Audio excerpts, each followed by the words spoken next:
Sou a professora Adriana Noronha e estou aqui para fazer mais uma aula no programa Aula na Tela sobre mais uma classe gramatical ou classe de palavras.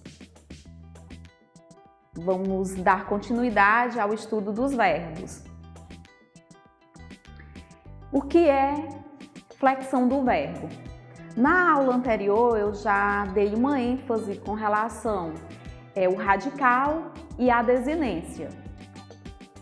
Como, por exemplo, o radical é uma parte da palavra que ela permanece fixa, ou seja, ela não sofre nenhuma alteração. E a desinência, ela se flexiona de acordo com a pessoa, de acordo com a fala, com o tempo no qual isso aconteceu, com o modo e com o número, Se flexionam de acordo com o tempo, modo, número e pessoas do discurso. Agora vamos entender o que significa flexionar o verbo em modo e tempo verbal. Modo dos verbos. Existem 3 modos verbais: indicativo, subjuntivo e o modo imperativo. Eles são usados para indicar as diferentes intenções da fala, as diferentes intenções comunicativas, E aí nós temos o modo indicativo.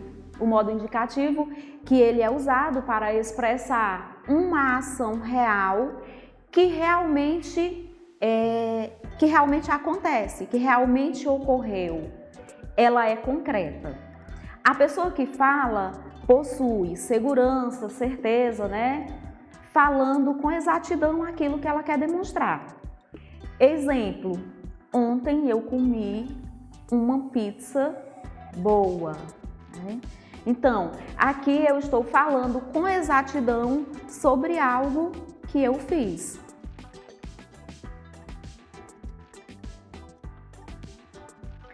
E o modo subjuntivo transmite a ideia de ação possível, porém incerta.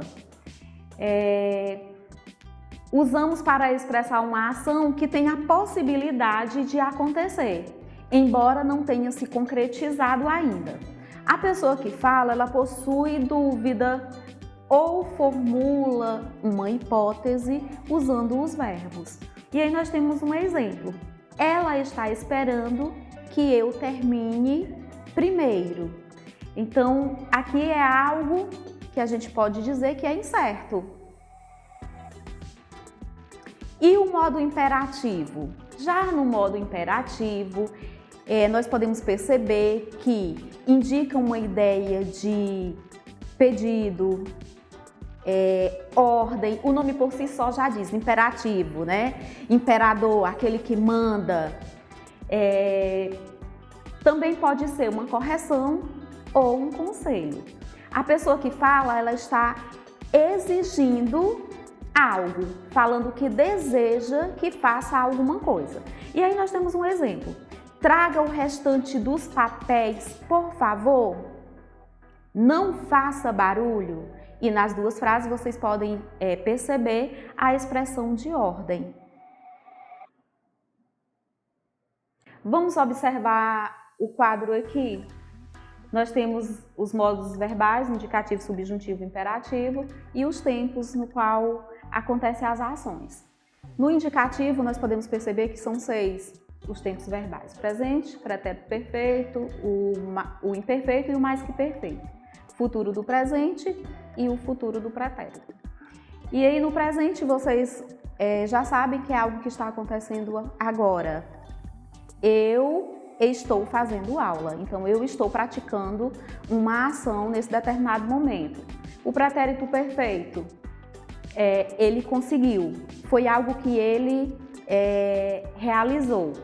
Já no pretérito imperfeito, ele conseguia, é algo que já aconteceu. E no pretérito mais que perfeito, ele conseguira. E assim sucessivamente vocês podem estar observando no quadro.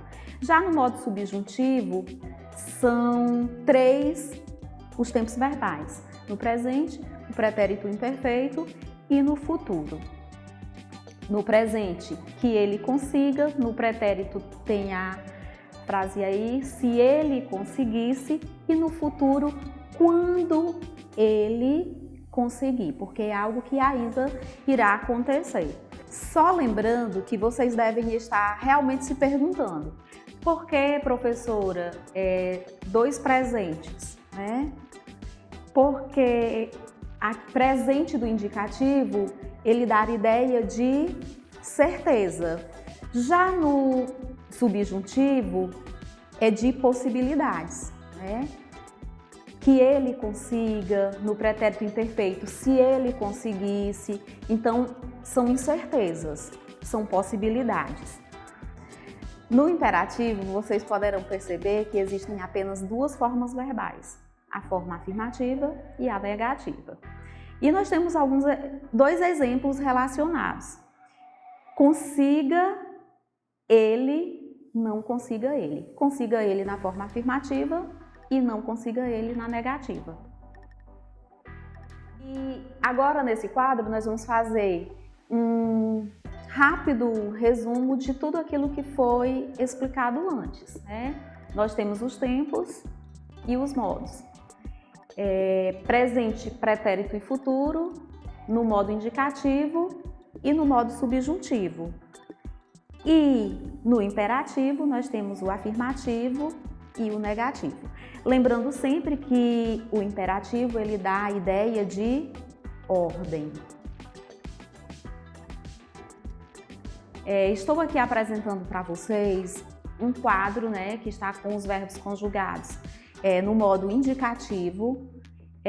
Vocês poderão estar estudando com o professor de vocês em sala de aula. E para não conjugar todos os verbos, né, em todos os tempos, eu vou conjugar para vocês o verbo no futuro do presente. Vocês podem observar que no futuro do presente está aqui, eu venderei, tu venderás, ele venderá, nós venderemos, vós vendereis e eles venderão.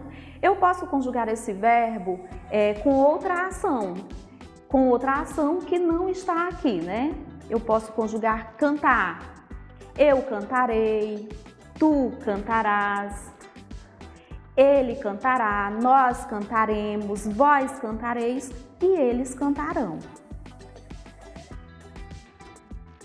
E aí nós temos também os verbos no modo subjuntivo e no modo imperativo.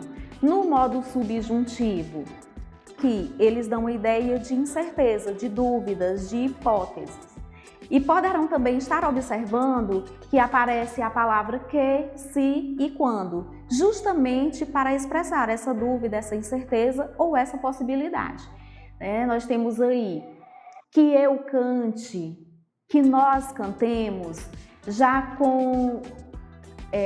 no pretérito imperfeito, se tu cantasse, se vós cantasseis, né? Aparece sempre o que, o se ou o quando.